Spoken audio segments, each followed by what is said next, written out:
गर्मियों के दिन आ रहे हैं और महालक्ष्मी सेल्स आपके लिए तैयार है लेटेस्ट कंज्यूमर अप्लायंसेस के साथ। Branded air conditioners, best brands, best offers के साथ आपके लिए अवेलेबल है महालक्ष्मी सेल्स में। एयर कूलर्स जो आपके पूरे घर में ठंडी हवा से आपके दिन को और खुशनुमा बनाए। Single door refrigerator, double door refrigerators, inverter battery, deep freezers, विजी cooler, LED televisions, semi and fully automatic washing machines, water purifier, RO plus UV, आटा चक्की, water dispensers, water coolers, mini refrigerators, सभी appliances बेस्ट ब्रांड्स के best offers के साथ आपके लिए available है Mahalakshmi sales में। डोंबिवलीतील MIDC निवासीमधील Milapnagar तलाव म्हणजेच पूर्वीचा गणेश विसर्जन तलावात गेल्या 3 दिवसांपासून हजारो मासे मरून ते पाण्यावर तरंगताना दिसतायत।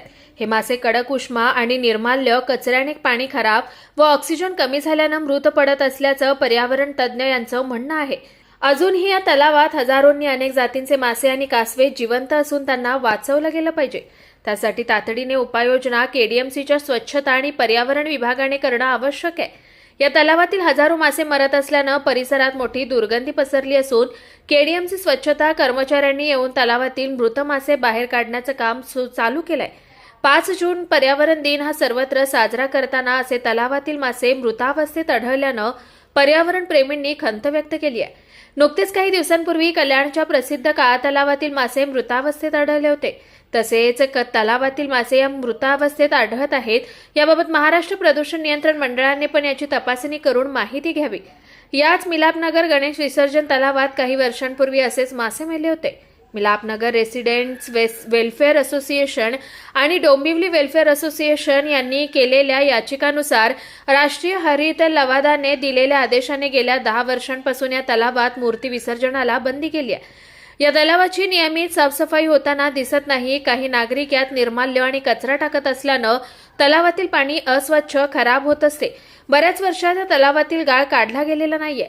हा तलाव जर जिवंत ठेवायचा असेल तर तिथे कायमस्वरूपी सुरक्षा रक्षक, साफसफाई कर्मचारी ठेवावा, सीसीटीव्ही कॅमेरे बसवावेत, नियमित साफसफाई करावी अशी मागणी स्थानिक नागरिकांनी केली आहे।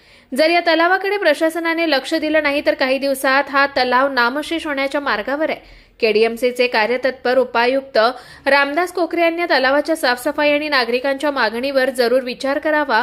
तसेच महाराष्ट्र प्रदूषण नियंत्रण मंडळाने केडीएमसी यांनी या तलावातील पाण्याचे आणि मृत माशांची प्रयोगशाळेत तपासणी करून आलेले अहवाल प्रमाणे कार्यवाही करण्याची मागणी सामाजिक कार्यकर्ते राजू नलावडे यांनी केली आहे। कुणाल म्हात्रे, स्वानंद मीडिया, कल्याण। ताज्या घडामोडींसाठी स्वानंद न्यूजला सबस्क्राइब करा आणि बेल आयकॉनवर क्लिक करा।